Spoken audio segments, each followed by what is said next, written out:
Good morning students, how are you? I hope you are well. आपका बहुत बहुत स्वागत है हमारे यूट्यूब चैनल पर शिवा उपाध्याय बायो क्लासेस में। स्टूडेंट, आज हम लोग बात करेंगे क्लास 12 के बायोटेक्नोलॉजी का लेक्चर नंबर 7। इससे पहले हम लोगों ने तमाम चीजें देखा था, सीखा था, ठीक है ना।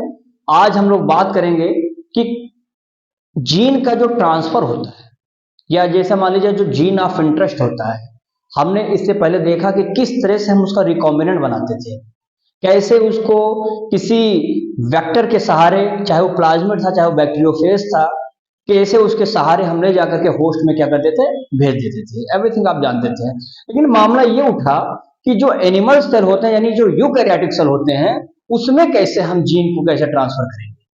तो उसके लिए अब आप देखेंगे यहाँ पर कुछ विशेष प्रकार की चीजें आपको, जैसे पैथोजेनिक एक है जिसका नाम है ट्यूमिफेसियंस, वो भी अभी आएगा इसमें। जैसे रेट्रोवायरस होगा वो एनिमल में जाएगा।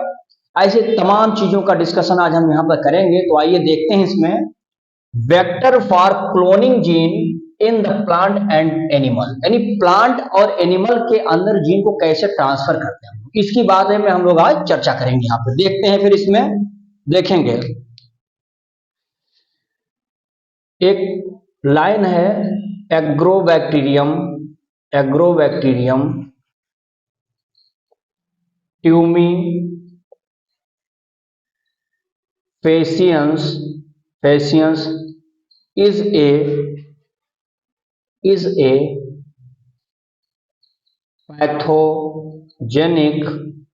pathogenic which cause a normal cell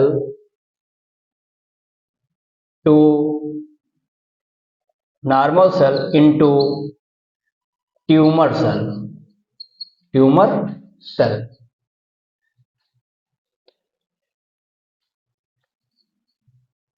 After deliver of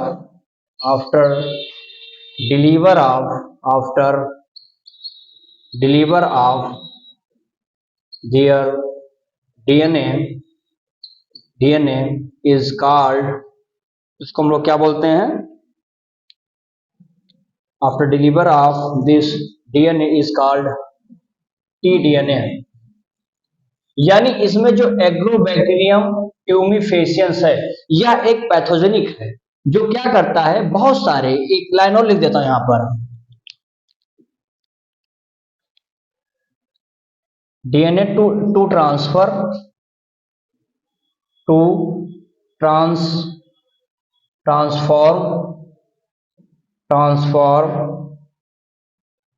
a normal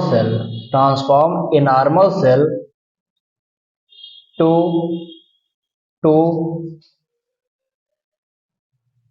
tumor cell। यानी it causes in many dicot plants। अर्थात इसमें हम ये बता रहे हैं कि ये जो हमारा एग्रोबैक्टीरियम ट्यूमिफेसियंस होता है, एक पैथोजेनिक होता है क्या कि यह अपने अंदर का जो डीएनए है, अर्थात इसके अंदर के डीएनए को हम लोग बोलते हैं टी डीएनए के नाम से जानते हैं, जो मैंने लिखा है टी डीएनए।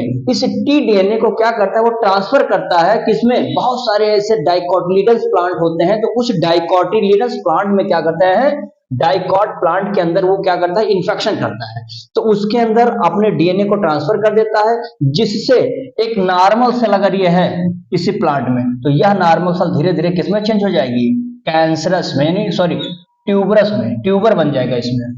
समझ में आया?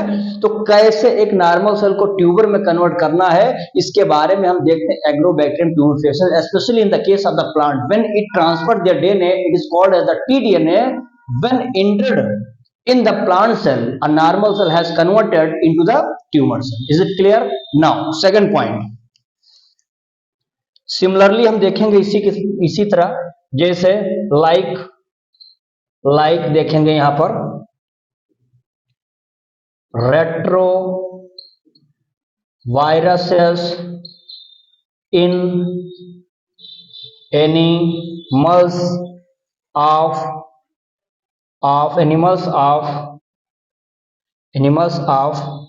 एग्रो एनिमल्स ऑफ, ऐसे कर दीजिए, animals of have the ability ability to ability to transform of normal cell into cancerous cell, ये हो जाएगा। उसके बाद में एक पॉइंट और हम बढ़ा सकते हैं यहाँ पे, द ट्यूमर इंड्यूसिंग कर दीजिए, the tumour inducing cell, bracket में ले लेंगे TI plasmid of agrobacterium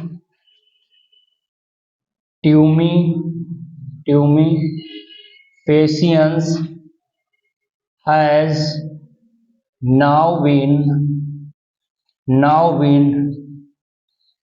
modified into a cloning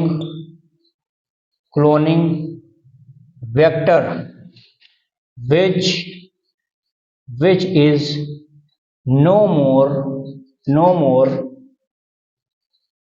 pathogenic to the plants but still able to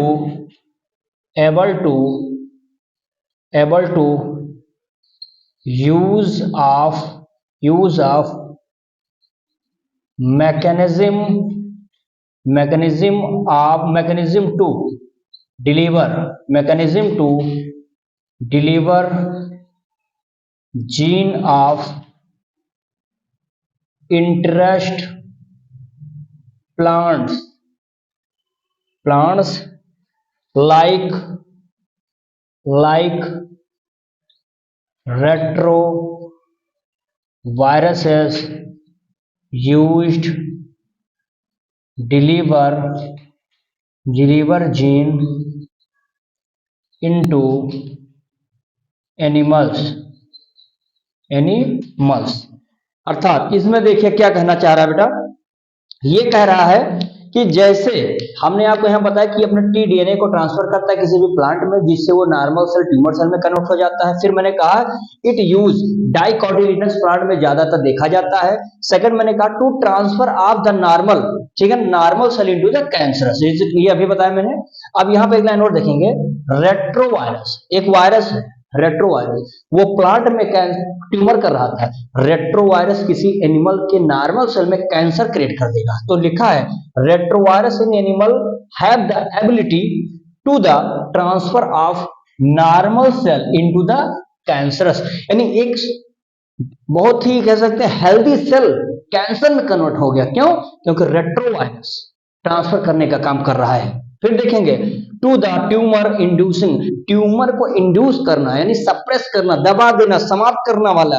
देखा the tumour inducing cell, TI को शॉर्ट फॉर्म में लिखते हैं, plasmid of agrobacterium tumefaciens has now been modified into the cloning vector which is the no more pathogenic। अब जो है pathogenic अब वो नहीं रह गया, एग्रोबैक्टीरियम tumefaciens जो भी काज करता था डिजीज, अब मॉडिफाइड किया गया है लेबोरेटरी मेथड के द्वारा, जिससे अब वो क्या है, पैथोजेनिक नहीं रह गया टू द प्लांट, पौधे के लिए, बट स्टिल एबल, लेकिन अब किस लिए, but still able to use of the mechanism to deliver genes of interest plant.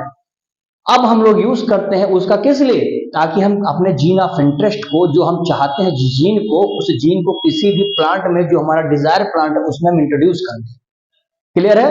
जैसे मान लेते हैं कि कोई पौधा है, सपोज जैसे अभी आगे एप्लीकेशन में आप देखेंगे कॉटन में देखेंगे बीटी कॉटन क्या था, बैसिलस thuringiensis नाम का एक बैक्टीरिया था। उस बैक्टीरिया के अंदर इतनी कैपेसिटी थी कि वह बहुत ही ज्यादा टेम्परेचर को विदस्टैंड सह सकता था। नुकसान नहीं होता था उसका कोई, तो उसने क्या किया, वैज्ञानिकों ने उसी बीटी कॉटन बैसिलस thuringiensis के अंदर का जो ट्राई जीन था अर्थात बीटी जीन था उसको आइसोलेट कर लिया, और आइसोलेट करने के बाद सबसे पहले उसने कॉटन में इंट्रोड्यूस करवा दिया। तो उस प्लांट में उस जीन को इंट्रोड्यूस करवा दिया गया। अब इंट्रोड्यूस करवाया, फिर देखा गया कि वो कॉटन क्या हो गया, हेल्दी हो गया, किसी भी प्रकार के डिजीज से उसको कोई भी नुकसान नहीं हो रहा था। तो ठीक यहाँ पर आप देखिए कि रेट्रोवायरस एनिमल के लिए, फिर देखा आपने यहाँ पर एग्रोबैक्टीरियम प्यूरिफिकेशन प्लांट के लिए जीन को क्या करता है, डिलीवर करता है जो आप जिस प्लांट में चाहते हैं। तो इसका हम लोग कल जल्दी से आप लोग स्क्रीनशॉट लीजिए, फिर उसके बाद में हम लोग बात करते हैं। ठीक है बेटा, अब आगे हम देखते हैं यहाँ पे आइसोलेशन ऑफ जेनेटिक मटेरियल, एक अगला टॉपिक इसमें है।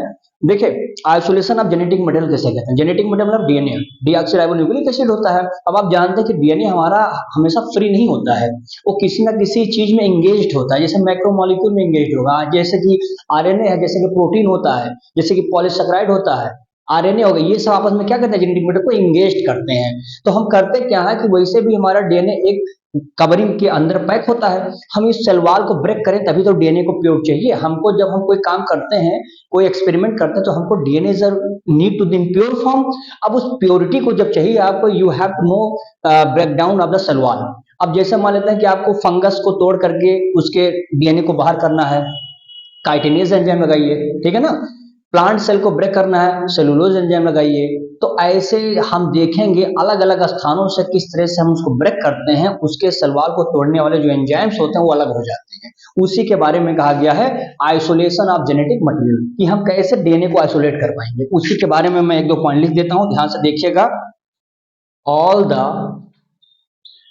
The genetic material need in pure form, that is free from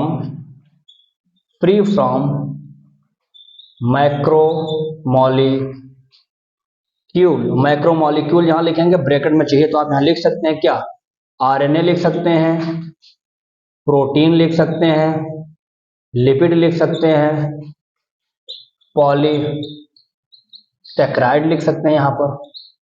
यानी कि यहाँ पर हम बात कर सकते हैं, यानी आपने देखा कि all the genetic material need in the pure form, हमको सारे जेनेटिक मटेरियल कैसे चाहिए, प्योर फॉर्म में चाहिए, यानी कि फ्री किससे होने चाहिए, मैक्रोमोलिक्यूल से। वो मैक्रोमोलिक्यूल हो कौन सकते हैं, आरएनए हो सकता है, प्रोटीन हो सकता है, और ये हो सकता है, ठीक ना। अगला पॉइंट हम देख लेंगे, DNA enclosed within the membrane, so we have to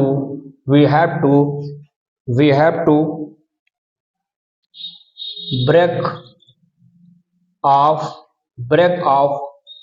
cell wall। हम उस सेल वॉल को क्या करेंगे, ब्रेक डाउन करेंगे, एंड ओपन कामा रिलीज्ड। भाई जैसे मान लो कि ये हमारा एक सेल वॉल है, ये मेम्ब्रेन है, इस मेम्ब्रेन में डीएनए है, हम चाहते हैं डीएनए को बाहर निकालने। तो उस डीएनए को जब बाहर निकालना है, जैसे मान लेते हैं कि ये बैक्टीरिया का सेल वॉल है, तो बैक्टीरिया के अंदर का जो जेनेटिक मटेरियल है, उस बैक्टीरियल जेनेटिक मटेरियल को आप आइसोलेट करना चाहते हैं, then you have to break down of this cell wall. अब इसको तोड़ने के लिए हमको क्या चाहिए, एक विशेष प्रकार का एंजाइम चाहिए। तब इस ब्रेक डाउन करने के लिए एक स्पेशल टाइप के एंजाइम को बोलते हैं लाइसोजाइम। क्या बोलते हैं, lysozyme.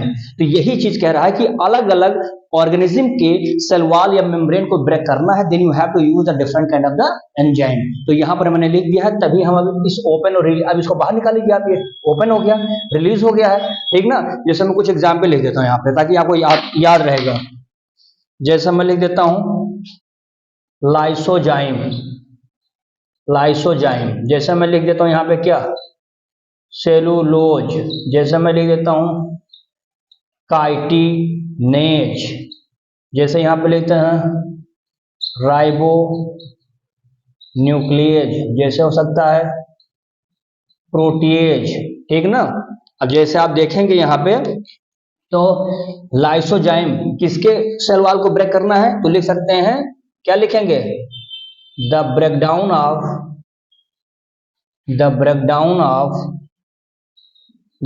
Of bacterial cell wall, यानी कि इस एंजाइम का प्रयोग सिर्फ हम वही करेंगे जब बैक्टीरियल सेल वाल को क्या करना पड़ेगा, ब्रेक डाउन करना पड़ेगा। ठीक उसी तरह से सेलुलोज है, सेम वही चीजें होंगी, लेकिन यहाँ पे किसको तोड़ना है, प्लांट सेल को तोड़ना है। फिर देखेंगे काइटिनेज एंजाइम किसको, फंगस के, तो लिख लेंगे यहाँ पे किसको तोड़ना रहेगा, ये फंगस के सेल वाल को ब्रेक करना रहेगा, ठीक है ना। अब राइबोन्यूक्लियस क्या चाहिए, जब आपको किसी के द्वारा या किसी ब्रेक सेल वाल को तोड़ करके आरएनए निकालना हो, यानी कि जब आपको क्या निकालना हो, आरएनए निकालना हो, जब आप मैक्रोमोलिक्यूल के रूप में, जैसे मान लो कि डीएनए है, इस डीएनए में ये प्रोटीन लगे हैं, हम चाहते हैं कि प्रोटीन अलग हो जाए, आरएनए हमको अच्छे से मिल जाएगा। How you can get the RNA DNA here after removing of the protein, then आपको यहां पर प्रोटीन को ब्रेक करने के लिए, अलग करने के लिए आपको यूज करना पड़ेगा प्रोटीज एंजाइम। यही चीजें मैंने लिखा, प्रोटीज एंजाइम किसको अलग करना है, रिमूव ऑफ प्रोटीन, ठीक है ना। देखिए जो हमारा डीएनए होता है, इस डीएनए को आप देखेंगे तो इंटरविंग्ड होता है, इंटरविंग्ड गुथे होते हैं, किसके साथ, एक प्रोटीन के साथ। उस प्रोटीन का नाम क्या है, हिस्टोन प्रोटीन नाम होता है, ठीक है ना। तो ये यहाँ पर आप ध्यान से देखेंगे। अब यहाँ पर क्या करेंगे कि ये सारी चीजें हो गई हैं और हमको यहाँ पर क्या मिल गया, मान लेते हैं कि हमको डीएनए मिल गया। अब आप डीएनए चाहते हैं कि अब आप देखें तो डीएनए आपको दिखाई पड़ेगा, अभी प्योर फॉर्म में नहीं। अब डीएनए को जरूरी क्या है, तो डीएनए को जरूरी है कि आपको लिखना पड़ेगा, लिख सकते हैं यहाँ पे, मैं लिख देता हूं, after we get DNA and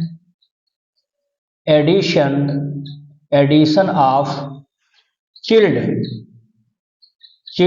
ethanol, full stop लगाएंगे। This can be seen as collection of fine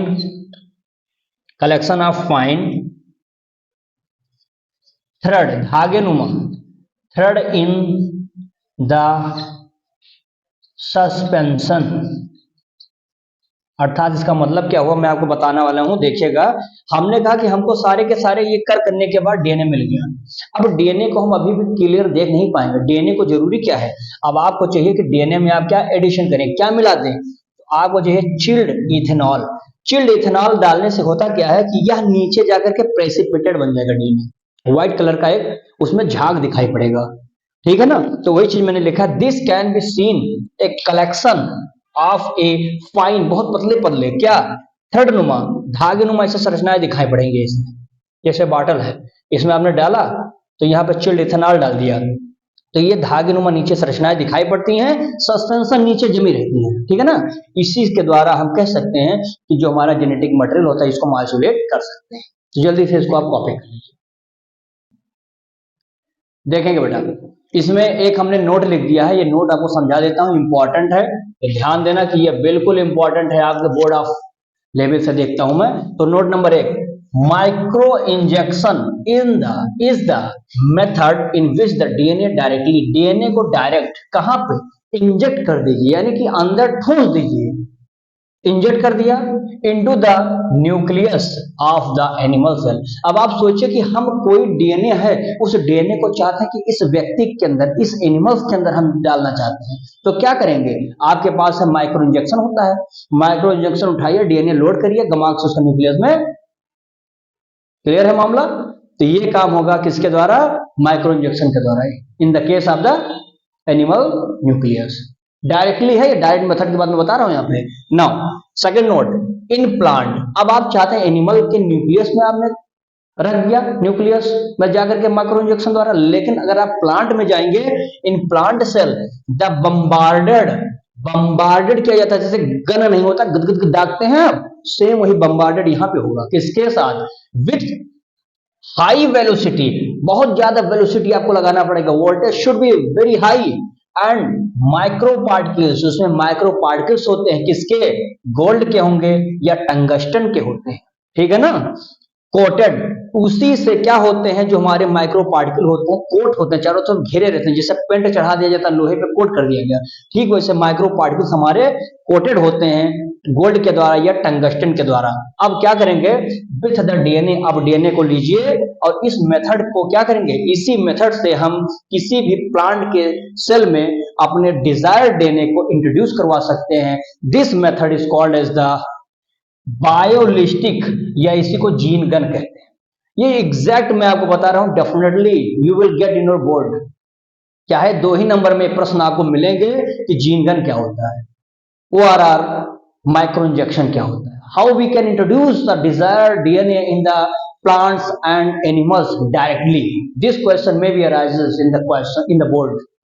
सो आप लोग थोड़ा सा इस पर प्रेशर, थोड़ा सा फोकस करेंगे जिससे आपके क्वेश्चन अच्छे से आ जाए। और इतना टॉपिक आज हम लोगों ने पढ़ा बेटा, आप लोग ईमानदारी से पढ़ते रहिए, बाकी आपको इंपॉर्टेंट चैप्टर सब चलते रहेंगे। अब हमारा एक इंपॉर्टेंट टॉपिक इसमें बचा है PCR, हम लोग इसको किसी दिन देखेंगे ताकि हमारा चैप्टर समाप्त हो, फिर हम लोग एप्लीकेशन पे आ जाएंगे।